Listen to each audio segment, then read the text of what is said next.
Hello guys, good morning. So karon magkuha na po tag data sa ko ang mga importante kayong vital signs, no? Ako ang blood pressure o ano yun, no? Ako ang aparato. Kung ang ako ang blood sugar. Ayan. Lagi ko ini guys, nagtiner ko ini. Kaya gining diabetic ka, kaya lang kang na monitoring kanunay sa tuwang mga importante kayong vital signs. Okay? So, labi siguro tag-as ni kay niagi ang Pasko, niagi ang New Year. Daghan kayong mga temptations, guys. No? Nevertheless, ano taon kung sa epekto sa tuwang mga violations. Hapit na ra ba mi mag annual physical exam na pod. No? So, karong simanahan na. Basing mahagbong tayo ni guys. Okay, so try na to first ato ang blood pressure. Hmm. Gana na.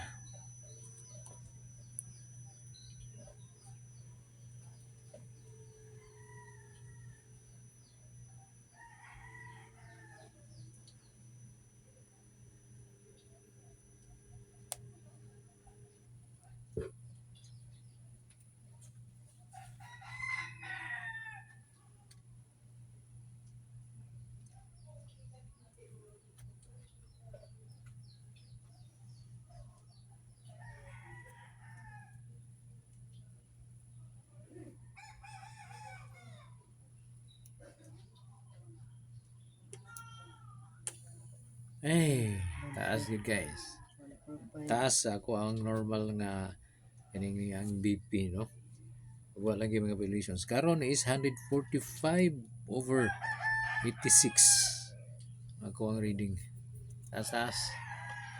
Well, obvious na siya guys, no? Kay daghan pa mga violation. So, at least guided ta. Kinahanglan nga control na punta sa to ang mga gipangkaon. No? So, muna advantage ug natin ito ang ugaling mo nga aparato. Pero na rin na punta ano, sa critical kayo na ko nga aspect sa kuwang physical nga kanini ang mga data guys. Ano nga ko ang blood sugar. No? So, muna ako ang di ganahan kasi tuslok. So, tuslok ko punta. Natagpila. Last time pila to? 160. 160. Karon. What ka? Lagi. Lagi gini. Tusok na gini. Wala ba ko tagay warning na ako ang private nurse? Warning. Why warning? Ay, thank you Lord. Na. 167. Ay, salamat. Pirid kayo taas guys, no? Kaya ako yung kasagaran. Katong wala pa ko mag-control. Abot yung 200 plus. Karon 167. So manageable kayo guys, no?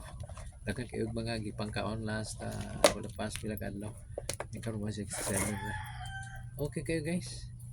So ang point is kinahanglan niyo din mag-control lang. Aron ma-achieve na to ang pangandoy nga mga normal mga statistics sa to ang lawas. Okay? Thank you guys.